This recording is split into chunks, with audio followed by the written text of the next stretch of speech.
Hola, buenos días, ¿qué tal? Profesor, muy buenos días.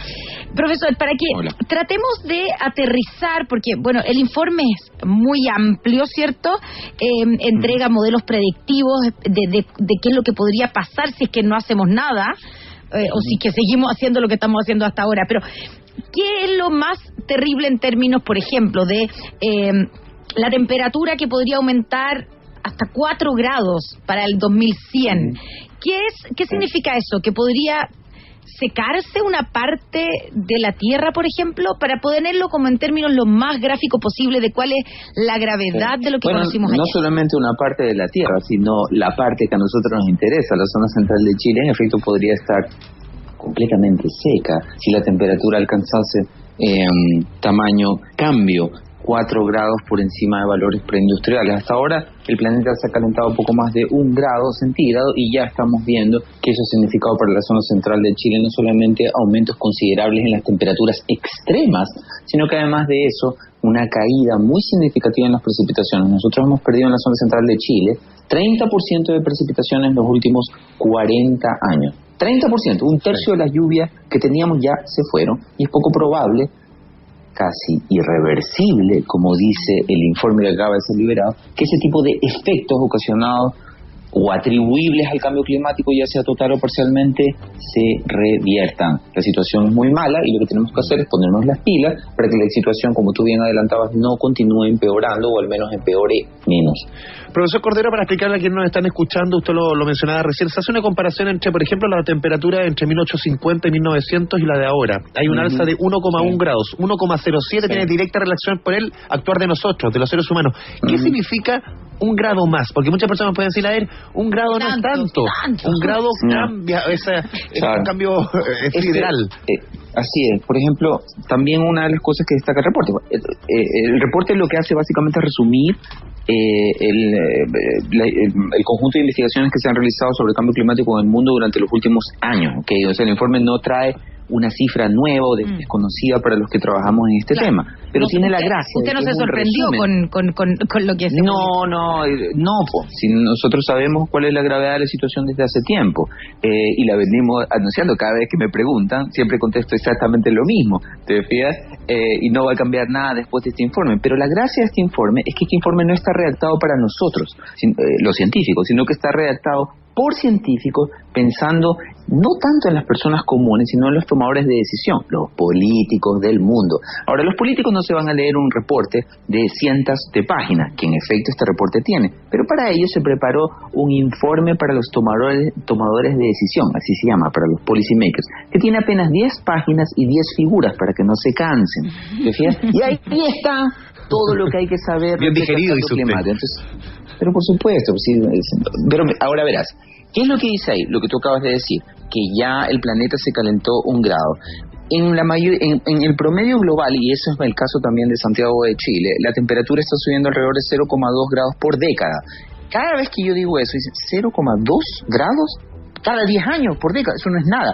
No, es mucho, porque ese promedio, esos pequeños aumentos en los promedios ocultan, enmascaran grandes cambios en la probabilidad de tener temperaturas extremas o olas de calor. ¿Qué significa eso? En la década de los 80, nosotros teníamos 2 olas de calor en Santiago por año. Ese era el promedio anual. 2 olas de calor. El año pasado, 2020, tuvimos 16 olas de calor. Este año llevamos 4 olas de calor. 4 olas de calor. Y eso que este verano no fue particularmente cálido gracias a la Niña. ¿Cuál es la moraleja? La moraleja es que ese pequeño cambio que hemos tenido, entre comillas pequeño, en el promedio de temperatura, ha hecho que se dispare el riesgo de tener temperaturas extremas. Hasta hace relativamente pocos años, en los años 80, lo típico era que en Santiago se presentaba una temperatura altísima de 35 grados 2 veces cada 10 años. 2 veces cada 10 años. En la última década ya no es 2 veces cada 10 años. Es 2 veces en promedio por año. ¿Te fijas? Se ha multiplicado por 10 la frecuencia con la que en Santiago se presentan temperaturas extremas. Ese es el caso de Santiago, pero ese es el caso de cada uno de los lugares del mundo. Como también hace ver el reporte, no hay región del planeta que en este momento no esté siendo afectada por esto que el reporte resalta. Estos brotes de eventos extremos, olas de calor, incendios forestales, tormentas muy intensas, sequías. A nosotros nos tocó sequía, otras zonas estaban afectadas por incendios y así sucesivamente, así está el mundo. Raúl, en ese sentido, ¿qué se le dice a gente? Pues yo he escuchado gente educada. ¿Sabes cómo la huelga es gente educada? Gente educada, claro, pero gente informada, digamos. Sí, informada. Gente que informada, educada, educada en términos de tener de tener estudios, etcétera.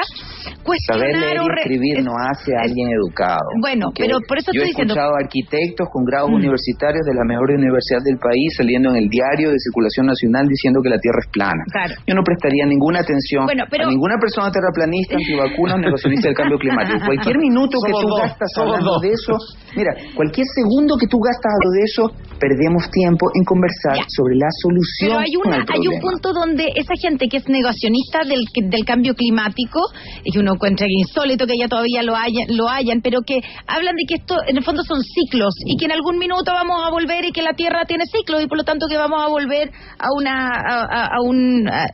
una Tierra con una menor temperatura.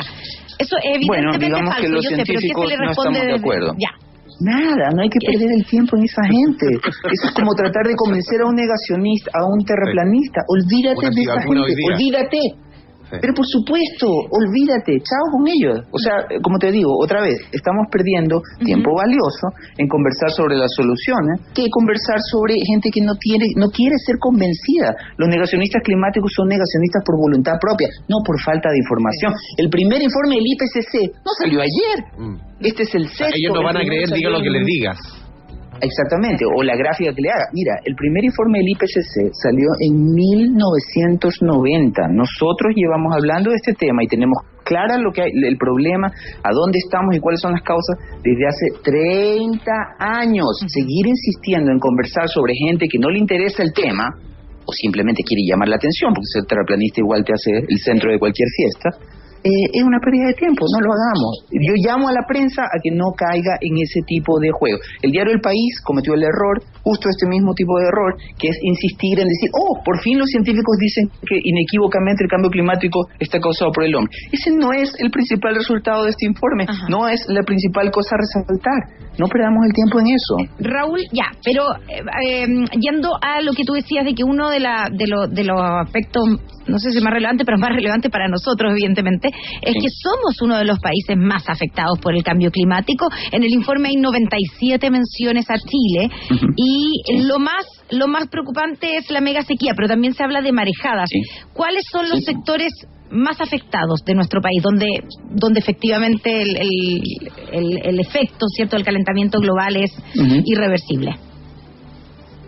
Bueno, prácticamente todos los efectos que nosotros estamos viviendo en nuestras costas o en nuestras ciudades vía olas de calor, incluso en nuestros campos vía aumento en el área quemada por los incendios forestales, todas esas cuestiones van a continuar empeorando hasta que detengamos el calentamiento global. Nosotros esperamos poder ser capaces de detener este proceso de empeoramiento de la situación al 2050. Así que hasta el 2050 todo lo que hagamos va a seguir empeorando.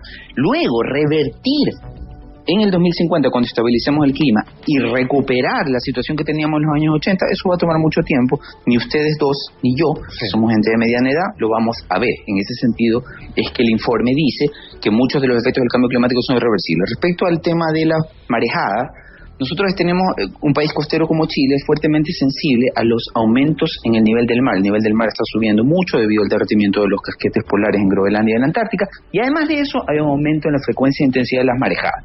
Entonces ahora, lo que hemos visto muchos es que cada vez con más frecuencia se inundan nuestras costaneras, cada vez con más frecuencia se tienen que cerrar los puertos. El puerto de San Antonio están construyéndose un tremendo rompeolas para protegerlo de las marejadas cada vez más intensas, para que no haya que cerrarlo tantos días, porque eso está aumentando el costo de importación y exportación. ¿Quién paga ese rompeolas? Nosotros. ¿Quién pagó el rompeolas que se tuvo que construir para proteger la avenida Perú en Viña del Mar? Nosotros. Entonces nosotros ya estamos pagando, sin darnos cuenta, el precio de el cambio climático en nuestras costas. Además lo estamos pagando el precio de los alimentos. La sequía impacta el precio de los alimentos, que han subido y suben en años más secos mucho más que otros. El precio del agua va a seguir subiendo, porque ha habido que hacer infraestructura para que no tengamos agua en Santiago. En Santiago no se va a cortar el agua gracias a que se construyeron unos pozos en el sur, en el Gran Valparaíso, en el sur de la ciudad me refiero. En el Gran Valparaíso se acaba de inaugurar la semana pasada una gran tubería para atravesar aguas del río Aconcagua y poder llenar el embalse de los Aromos, si no habría cortes de agua en los próximos meses en el Gran Valparaíso. ¿Quién va a pagar eso? Nosotros. ¿Te fijas cómo estamos pagando ya en la factura del agua, en la factura de los alimentos, en la factura, en los impuestos, porque hay que construir, proteger nuestras costas de las continuas inundaciones? Ya estamos pagando el costo del cambio climático, y también lo estamos pagando en la política y en la conflictividad social. Estamos conversando aquí en Radio El Concierto Mañana Será Otro Día con el profesor Raúl Cordero, del Departamento de Física de la USACH y también experto en cambio climático. Profesor, estaba leyendo otro elemento aquí dentro del informe. Dice que la concentración de dióxido de carbono, esto es bien técnico pero bien gráfico también, en la atmósfera es la más alta en 2 millones de años. Hay que retroceder 66 millones de años hasta el choque del meteorito que habría acabado con los dinosaurios para encontrar algo similar. O sea, nos estamos autoextinguiendo. Mira, los humanos tenemos gran capacidad de adaptación. Entonces, nosotros no es que nos vamos a extinguir. La humanidad va a sobrevivir, incluso si no se compromete con la acción climática. Pero el hecho de que la especie sobreviva, la especie humana me refiero, no significa que todos sobrevivan, porque desafortunadamente el cambio climático se ensaña con quienes tienen menos. Los pobres, en medio darwiniano. Los países pobres y los pobres en los países ricos, esos no sobreviven. Nunca han sobrevivido. Siempre son los que pagan el pato. ¿Quién ha pagado los costos del cambio climático de manera desigual en Chile? Los habitantes de las zonas rurales. Son a ellos los que sí se les cortó el agua hace muchos años ya. 400.000 personas en Chile viven hoy del agua que les entrega el gobierno en camiones aljibes. Cuando abren la llave, en cambio en Santiago nosotros seguimos teniendo agua. Entonces va a ser igual que ahora, pero peor. Sí, nosotros vamos a pagar el costo del cambio climático en las ciudades, pagando más los costos de los alimentos, del agua, etcétera, pero nosotros no nos vamos a extinguir. Es diferente para los habitantes rurales de zona central en Chile, que ya tuvieron que emigrar dejando su campo botado después del año hiperario del 2019.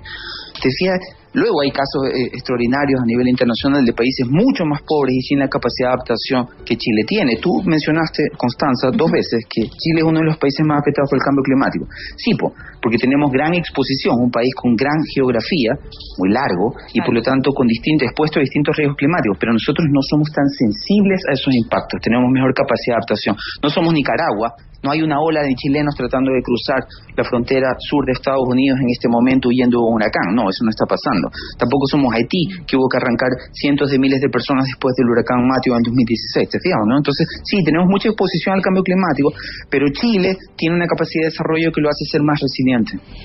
Raúl, una de las evidentes conclusiones, ¿cierto? Y uno se imagina que este es el objetivo también de hablar sobre esto y de hablar sobre este informe, es transformar este tema en urgente. O sea, debiera ser el principal tema en términos de políticas públicas, no sé, en nuestro país, por ejemplo, en las campañas presidenciales, y no siempre algo está. Hicieron ayer los candidatos. Sí, pero no siempre está en primer nada. Claro, pero ¿qué es lo que debiéramos hacer? Porque yo entiendo que si comenzábamos en la mañana diciendo, si hoy día hubiéramos empezado a hacer lo que tenemos que hacer, ya estaríamos igual atrasados, pero ¿qué es lo que debiéramos en términos de política pública como país podemos hacer y que debiera ser tomado de manera urgente? Tal vez incluso cada uno de nosotros, ¿qué cosas debiéramos cambiar ya? Eso me lleva a mencionar algo que está en el informe. Viste que el informe siempre trae cosas nuevas, entre comillas nuevas, ¿no? Sí. Este año es el tema de los eventos extremos, pero otras cosas se repiten desde el primer informe de 1990, que es lo que se repite siempre. ¿Cuál es la causa del problema? ¿Cuál es la causa del problema? Los gases de efecto invernadero. ¿Quién provoca esos gases de efecto invernadero?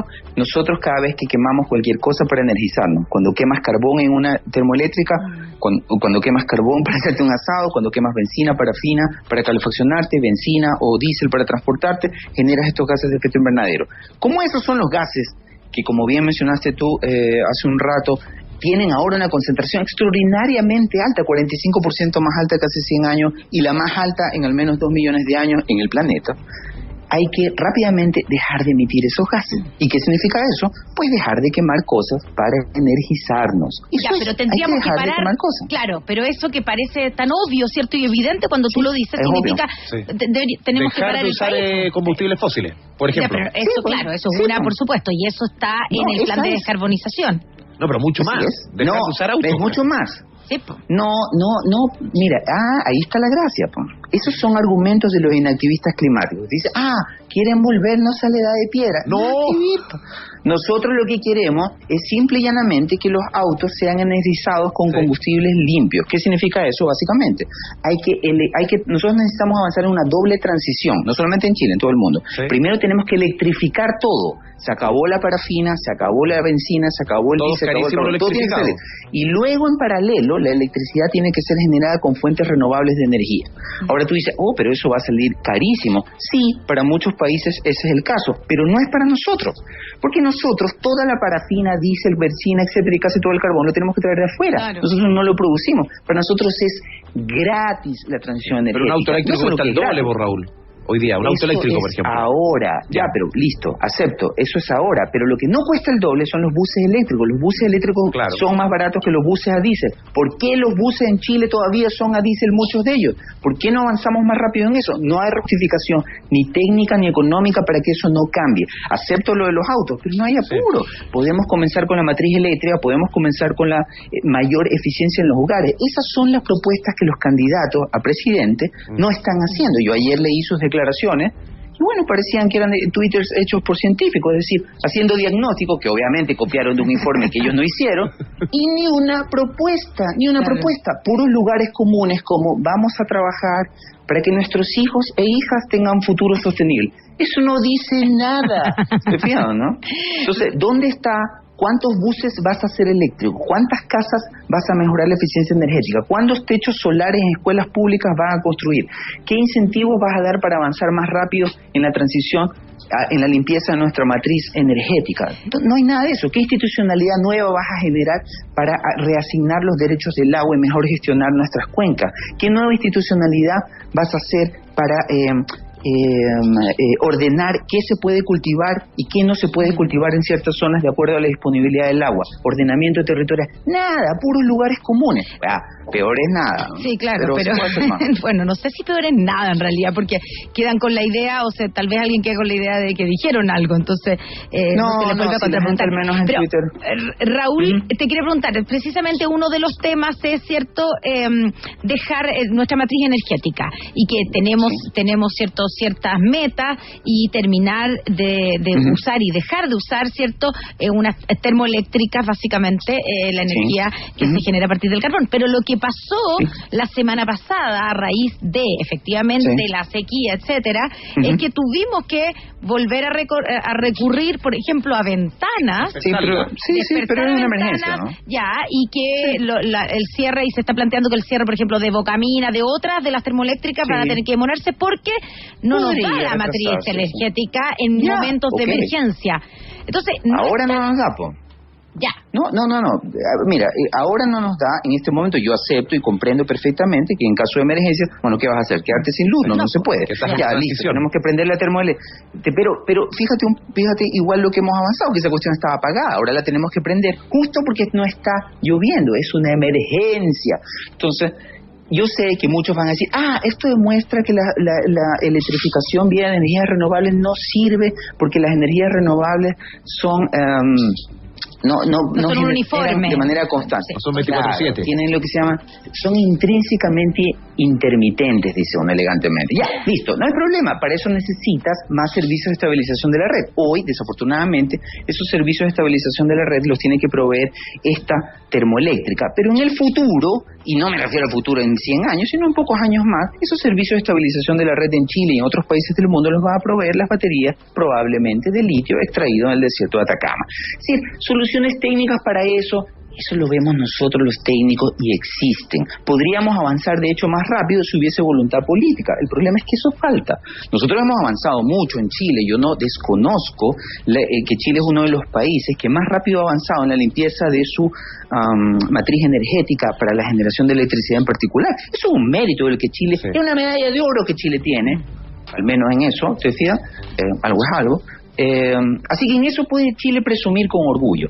Pero no seamos inocentes, eso no se hizo porque nuestras autoridades tienen conciencia ecológica. No, es justo por lo que yo te decía, porque es súper conveniente económicamente. Entonces Chile puede, abrazando el activismo climático, bien entendido, puede convertirse primero en un país líder, puede ser uno de los primeros países en convertirse en carbono neutral. Sí, y ser un ejemplo para el resto del mundo. Estamos conversando con Raúl Cordero, profesor del Departamento de Física de USACH y experto en cambio climático. Hemos conversado en los últimos minutos harto sobre el rol de la autoridad. El rol del mundo privado, ¿cómo lo ves tú? Porque el mundo privado muchas veces se mueve empujado por la autoridad. Ahí hay un déficit. Pero sí, el rol del mundo privado, ¿qué deben hacer los empresarios? ¿Quiénes son, al final, quienes tienen también el sartén por el mango? Los empresarios no tienen tanto el sartén por el mango como la gente cree. No, es igual que los políticos. Los empresarios van a hacer solamente lo que sus consumidores, quienes compramos sus productos, requieran. Mientras nosotros insistamos en comprar cuestiones producidas con combustibles fósiles, cuestiones tóxicas que nos envenenan, nos alimentan, nos matan, bueno, los tipos te los van a seguir vendiendo. Es igual que los gobiernos. ¿Por qué en el Congreso se está discutiendo en este momento la rebaja del impuesto específico de los combustibles? Porque los legisladores saben que eso está indirectamente secando al país. Igual lo hacen. ¿Por qué? Porque hay un premio electoral. ¿Quién es el problema? Nosotros, el ciudadano vota mal, premia electoralmente medidas cortoplacistas y también compra mal, premiando al empresario cortoplacista. Los ciudadanos tenemos que cambiar, y cuando los ciudadanos cambian, los políticos van a cambiar y los empresarios van a cambiar. ¿Qué es lo que estamos haciendo en las universidades? Cambiando ciudadano por ciudadano. Y así vamos, paso a paso. Raúl, se nos acaba el tiempo, pero en las cosas que podemos hacer nosotros diariamente, uno ve, la gente que tiene hijos, sobre todo hijos adolescentes, el tema de que muchos de ellos están optando por no comer carne, precisamente por el efecto... Bueno, me parece bien. Ya, por el efecto, ¿cierto?, de la ganadería y lo que significa la ganadería y en el aporte, digamos, de los gases. Ya, ¿eso efectivamente sirve de algo? No hay nada que no sirva, ¿ok? Nada que no sirva, pero tenemos que tener claro cuál es el problema aquí. El problema aquí son los gases de efecto invernadero, y la ganadería es responsable de un porcentaje muy significativo de los gases de efecto invernadero, 8%. La agricultura, incluida la ganadería, 12%. El cambio de uso del suelo, la deforestación en África, Brasil, etcétera, 11%. ¿Qué pasa con el 78%, el 70 y tanto, casi el 80% restante? Todo eso es combustible fósil. Si nosotros todo el mundo se hace vegano, eso no soluciona todo. Soluciona apenas, en el mejor de los casos, menos del 10%. ¿Se fijan? Entonces la moraleja es que la solución es concentrarse en el 80%. Ahí está. Eso no significa que hacerse vegano, dejar de usar el auto, andar en bicicleta, todo eso. Por supuesto, son todos gestos fabulosos y maravillosos, pero lo principal es limpiar la matriz energética de este país y limpiar la forma en que producimos la energía en nuestros hogares. Y eso lo vamos a tener que hacer más o menos rápido, obligados por estos eventos extremos, que ya vas a ver, van a mantener el tema en la agenda. Raúl Cordero, te agradecemos este espacio. 25 minutos de conversación se pasaron súper rápido. Un tema, si no el más importante por lejos, el más importante. Igual perdimos 10 segundos, hablamos de los negacionistas. Sí, pero es que claro, uno de repente se encuentra con esa gente, entonces... No, sí es broma, estoy bromeando. Ya, Raúl. Muchas gracias. Un abrazo. Muchas gracias. Nos vemos. Un abrazo, de cuidarse. Chao, chao.